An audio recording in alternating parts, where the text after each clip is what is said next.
Là, maintenant, je vais vous parler de certains détails qui sont vraiment assez compliqués à faire. Souvent, on peut rencontrer ces problèmes quand on a de l'herbe à faire, des choses comme du foin, des cheveux, enfin, à partir du moment où on a des plans successifs, la difficulté, c'est d'avoir cette organisation dans l'image pour que ça paraisse vrai. Donc là, on a l'exemple qui est pas forcément le plus aisé, mais je suis en train de travailler sur la tour Eiffel, donc je prends la tour Eiffel. Donc la tour Eiffel, elle a une structure métallique assez complexe et je vais bien évidemment pas rentrer dans tous les détails. Par contre, ma technique que j'ai développée depuis quelque temps pour faciliter le travail, c'est de regarder soit l'élément si on est en face, soit la photo, et de voir quels sont les plans à l'arrière. Plus vous voyez les plans à l'arrière, mieux vous allez pouvoir placer vos structures. C'est-à-dire que là, je vois qu'à l'intérieur, il y a la structure métallique au niveau de cet endroit-là qui va faire à peu près comme ça. Donc je suggère, parce que forcément, c'est pas ça le principal objet de l'image. Le plus important dans l'image de la tour Eiffel, c'est la structure extérieure. Enfin, pour moi, en ce qui concerne cette image-là. Donc là, maintenant, une fois que j'ai fait l'intérieur, en le suggérant, je fais la structure métallique. Voilà, donc là, je me suis trompée, c'est un bon exemple. Je vais pouvoir revenir dessus en reprenant les couleurs de base que j'ai prises et je lisse à nouveau avec le pastel pour estomper, voilà, pour revenir à ce que j'avais auparavant. Si vous mettez tout de suite d'emblée votre plan à l'arrière, ce qu'on voit à travers, par exemple ici, vous aurez moins de difficultés à placer les plans, les premiers plans. Donc je sais que ici c'est forcément plein de petits croisillons. Donc volontairement, là j'ai choisi des couleurs qui sont en dehors de la réalité parce que je veux mettre en valeur la tour Eiffel comme un objet changeant. On sait qu'elle est sous la lumière régulièrement, qu'ils ont utilisé de multiples couleurs, de multiples facettes depuis des années. Donc moi je veux la transformer en élément un peu doré, quoi, comme si c'était une belle dame de fer dorée avec cette superbe lumière d'un matin d'hiver. Voilà, donc là je viens poser mes structures au niveau des croisillons. Voilà, et je rentre pas trop dans les détails, il n'y a pas d'intérêt à rentrer trop dans les détails, mis à part le fait qu'on puisse vouloir quelque chose de super figuratif. Donc voilà, ça c'est une des premières étapes pour moi, sachant que je vais retrouver après d'autres petits détails, je vais revenir au fur et à mesure. Mais c'était pour vous montrer. Alors, un autre exemple à propos de ça. Là, la première étape, elle a été de placer les croisillons, d'avoir vraiment la structure de base. Maintenant, quand je regarde la photo, je vois qu'il y a le bâtiment intérieur qui vient à peu près comme ça. Donc, pareil, en suggestion. Lui, il est sur un plan vertical, donc attention à retravailler correctement le plan vertical. Il y a différentes structures comme ça, métalliques, qui habille le bâtiment à l'intérieur. Donc pareil, je fais que des suggestions. On n'a pas besoin de rentrer trop dans les détails, sinon, à mon avis, ça pollue un peu l'image. Voilà, je viens suggérer tout ça avec différentes petites lignes. C'est un bâtiment, donc il faut quand même marquer que en haut, c'est droit. Donc les perspectives sont complètement multiples dans la tour Eiffel. Il y a énormément de plans. Donc voilà, dans ce cas-là, je vais à l'image et je regarde quelle est l'orientation de ce bâtiment-là. Ensuite, il y a des plans à l'arrière où je vois qu'il y a la structure métallique qui se détache.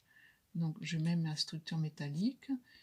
Donc pour ça aussi, j'adapte le pastel que j'utilise. Par exemple, Terry Ludwig est incroyablement efficace puisqu'il a des tranches. Donc ça me permet moi de faire voilà, tout de suite des structures dans ce sens-là, ou alors quand les pastels ont été utilisés un certain nombre de fois, on peut avoir des tranches sur le pastel, et ça permet aussi, bien évidemment, d'apporter ce dont on a besoin. Je vois par transparence qu'il y a le ciel, donc je vais venir poser mes petites touches de ciel. Donc je vais travailler comme ça. Donc j'ai poussé un peu plus loin le travail et je reprends la vidéo pour vous montrer. Donc pour moi là ça suffit et je vais replacer à nouveau les croisillons. Donc comme j'avais ma structure, là je vois qu'elle n'est pas tout à fait correcte, donc je la rétablis. Là je marque le croisillon de chaque côté et je vais venir remettre la structure.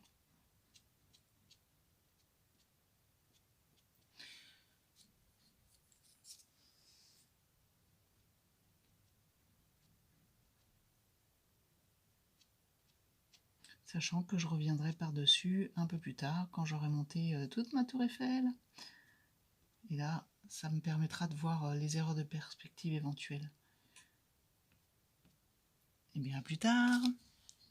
D'autres petites astuces aussi qui sont par rapport aux pastels. C'est vrai qu'on a des pastels des fois comme cela, les Terry Ludwig, ou quand on les a utilisés, quelle que soit la marque, de toute façon, on a des tranches, on a des petits morceaux comme ça qui vont permettre de faire des détails. Par exemple, si je prends ce bleu-là, si j'essaye de voir l'arête où elle se positionne, je sais que j'ai mon ciel ici, donc je vais juste le poser et délicatement.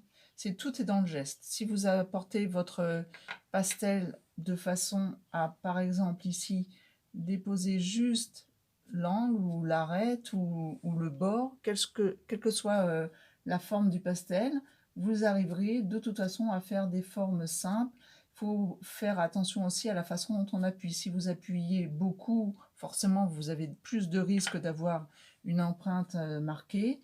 Si vous faites juste une petite marque voilà, délicate, vous aurez juste ce dont vous avez besoin. Tout ça, ça demande beaucoup d'entraînement et bah, au boulot. Hein. D'autres petites astuces aussi qui sont par rapport aux pastels. C'est vrai qu'on a des pastels des fois comme cela, les Terry Ludwig, ou quand on les a utilisés, quelle que soit la marque, de toute façon, on a des tranches, on a des petits morceaux comme ça qui vont permettre de faire des détails. Par exemple, si je prends ce bleu-là, si j'essaye de voir l'arête où elle se positionne, je sais que j'ai mon ciel ici, donc je vais juste le poser et délicatement. Tout est dans le geste. Si vous apportez votre pastel de façon à, par exemple ici, déposer juste l'angle ou l'arête ou le bord, quelle que soit la forme du pastel, vous arriverez de toute façon à faire des formes simples. Il faut faire attention aussi à la façon dont on appuie. Si vous appuyez beaucoup, forcément vous avez plus de risques d'avoir une empreinte marquée.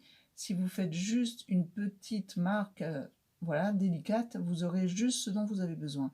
Tout ça, ça demande beaucoup d'entraînement et bah, au boulot. Hein. Ce qui est important, en fait, dans un travail comme ça paraît compliqué parce qu'on se dit, oh là là, la tour Eiffel, en l'occurrence, elle est faite de plein de structures, il y a plusieurs montages, il y a beaucoup de choses qui interfèrent. Et le conseil que je donne, en règle générale, quel que soit le sujet, c'est ne vous préoccupez pas de ce que vous devez peindre. En fait, simplement, posez-vous la question en regardant votre photo ou votre sujet, si vous êtes à l'extérieur, qu'est-ce que je vois? Quelle est la forme? Quelle est la couleur de ce que je vois? Et quelle est la forme la plus adaptée que je pourrais interpréter? C'est-à-dire, est-ce que c'est plutôt rond? Est-ce que c'est plutôt rectangulaire? Est-ce que c'est plutôt linéaire? Etc. Donc ça, c'est un des conseils que je donne régulièrement. Ça permet d'avancer un petit peu plus vite et de se défocaliser de la difficulté éventuelle d'un sujet.